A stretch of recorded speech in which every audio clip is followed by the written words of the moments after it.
السلام علیکم ناظرین، آزاد کشمیر میں جو حالات بنے اور اس کے بعد جو حکومت کی طرف سے آزاد کشمیر کے عوام کو ریلیف پیکج دیا گیا، اس کے نتیجے میں مختلف پاکستان کے علاقوں سے آوازیں اٹھنا شروع ہو گئی ہیں۔ خاص طور پہ بجلی میں جو ریلیف ملا آزاد کشمیر کے عوام کو، اگرچہ آزاد کشمیر کے عوام جو ہے ان کا مطالبہ کافی عرصے سے ہے کہ ان کو منگلا ڈیم جو کیونکہ ان کے ہاں موجود ہے، اس کی وجہ سے انہیں بجلی کی قیمتوں میں جو ہے وہ سبسڈی دی جائے، اور آٹے کی سبسڈی کا معاملہ بھی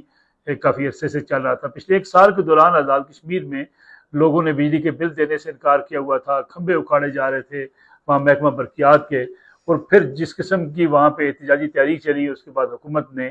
جو ان کے لیے ایک ریلیف پیکج دیا، اگرچہ ان پرتشدد واقعات کے نتیجے میں کئی افراد جہاں سے بھی ہاتھ دھو بیٹھے، بڑا افسوسناک واقعات بھی ہوئے، رینجرز کے اوپر حملے کیے گئے، پولیس کے ایک سب انسپکٹر کو اپنی جان سے ہاتھ دھونا پڑا، کئی لوگ زخمی ہوئے، لیکن جس طریقے سے سبسڈی اور جس طریقے سے مطالبات مانیں گے، ایک طرف تو حکومت کے اس فیصلے کو جو ہے اپریشیٹ کیا جا رہا ہے، اور دوسری طرف حکومت کی کمزوری بھی کہا جا رہا ہے کہ حکومت اگر اس طرح سبسڈی دینا اس نے شروع کر دی تو ملک کے دیگر علاقوں سے بھی آوازیں اٹھنا شروع ہو جائیں گی۔ خاص طور پہ اگر دیکھا جائے تو اب اس قسم کی آوازیں کے پی کے اندر سے بھی آنا شروع ہو گئی ہیں۔ آج فیصل آباد کے اندر بھی کچھ تاجروں نے احتجاج کیا، لیکن کے پی کے وزیر اعلیٰ علی امین گنڈا پور صاحب نے جس طریقے سے دھمکی دی ہے وابڈا حکام کو کہ وہ خود جا کر وابڈا کے دفتر میں بیٹھ جائیں گے، وابڈا کا کنٹرول سنبھال لیں گے، کیونکہ وہاں ان کو لوڈ شیڈنگ کا سامنا ہے، اور لوڈ شیڈنگ کے حوالے سے انہوں نے کہا کہ لوڈ شیڈنگ میں اگر کمی نہیں کی جاتی تو وہ پھر جو ہے وہ دھمکی دے رہے ہیں وفاق کو، اور جو ہے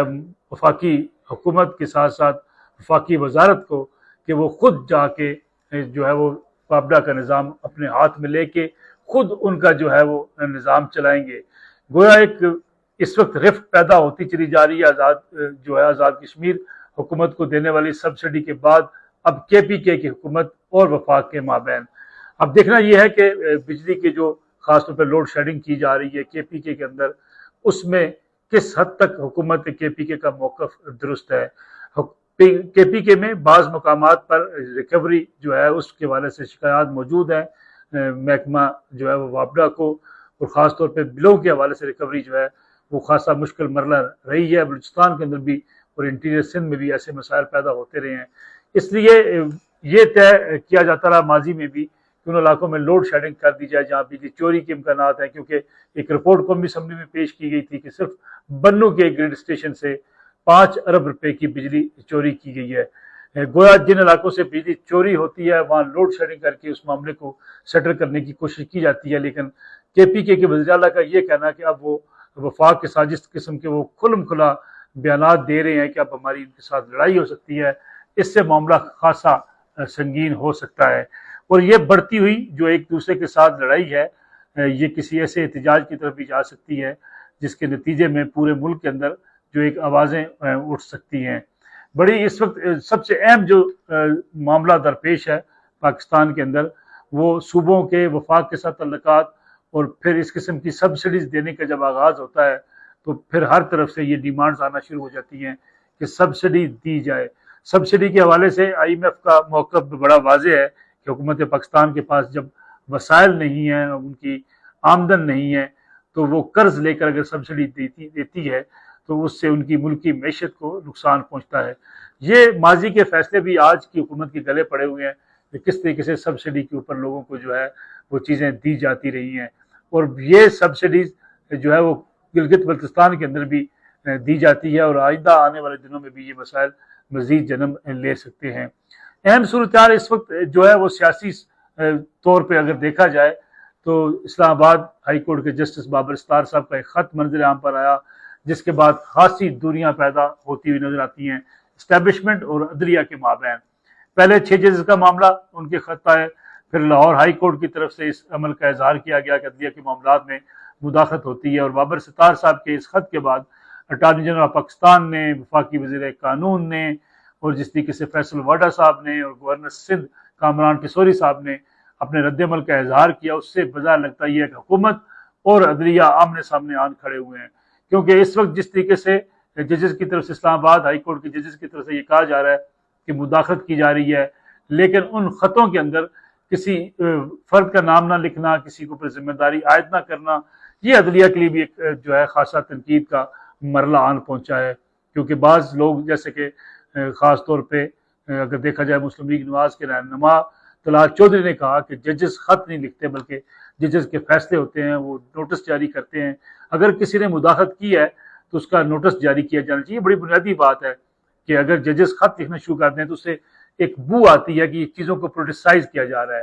اور اس وقت جو زیادہ تر بینیفیشری عدلیہ کے معاملات میں وہ تحریک انصاف ہے۔ تحریک انصاف اور اسٹیبلشمنٹ کے مابین دوریاں بہت زیادہ ہیں، ایک کلیش کی صورتحال بنی ہوئی ہے، حکومت اور پی ٹی آئی کے مابین بھی ایک ایسی کلیش کی صورتحال ہے، پھر ٹرسٹ ڈیفیسٹ بہت بڑا اسٹیبلشمنٹ کا اور عدلیہ کے مابین۔ ان حالات میں جب اس قسم کے فیصلے آتے ہیں جس سے یہ محسوس کیا جاتا ہے کہ عمران خان صاحب کو جو تحریک انصاف کے بانی چیئرمین ہیں اور سابق وزیر اعظم ہیں انہیں ریلیف ملتا ہے، اور ان مقدمات میں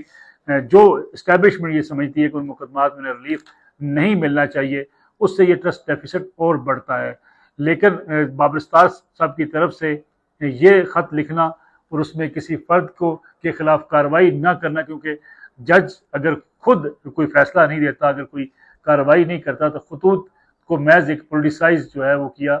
جا سکتا ہے۔ دوسری طرف دیکھا جائے عمران خان صاحب کے حوالے سے کہا جا رہا تھا کہ عمران خان صاحب اسٹیبلشمنٹ کے ساتھ بات چیت کرنا چاہتے ہیں، بات چیت کہیں ہو سکتی ہے اور معاملات بہتر ہو سکتے ہیں۔ پھر جس طریقے سے عمران خان صاحب کے آج کے مقدمے کے اندر ان کی ضمانت ہوئی 190 ملین پاؤنڈ کے حوالے سے، کہ جو ملک ریاض صاحب کے برطانیہ میں جو ٹرانزیکشن ہوئی تھی اس کے بعد ان کو پیسوں کو جو وہاں سے پاکستان کے حوالے کر دیا گیا تھا، اور وہ پیسے سپریم کورٹ آف پاکستان کے پاس موجود ہیں، کابینہ نے اس پہ ڈیسیژن دیا تھا، لیکن یہ مقدمہ بنا عمران خان صاحب کے اوپر کہ یہ بینیفیشری عمران خان اس سے ہوئے، لیکن اس مقدمے میں کمزوری یہ بہرحال موجود تھی کہ پیسے جو تھے وہ سپریم کورٹ آف پاکستان کے پاس موجود تھے، ملک ریاض صاحب کے پاس حوالے نہیں کیے گئے، لیکن موقف یہ اختیار کیا گیا تھا کہ یہ پیسے جو واپس آئے تو یہ ریاست کی ملکیت ہونے چاہیے تھے، کیونکہ وہاں سے اگر پیسے حکومت پاکستان کے حوالے کیے گئے ہیں تو یہ ملک ریاض صاحب کے حوالے نہیں کیے جا سکتے، وہ ان کو اپنے مقدمے جو ان کا آلریڈی ایک مقدمے میں جرمانہ ہو چکا تھا اس کھاتے میں ڈال کے سپریم کورٹ کے حوالے کرنا چاہتے تھے۔ لیکن اس مقدمے کا جو اہم مسئلہ تھا جس کو زیر بحث لانا تھا، یہ جس پہ بات چیت بہت کم ہوئی ہے، وہ یہ تھی کہ 190 ملین پاؤنڈ اگر واپس آئے اور ملک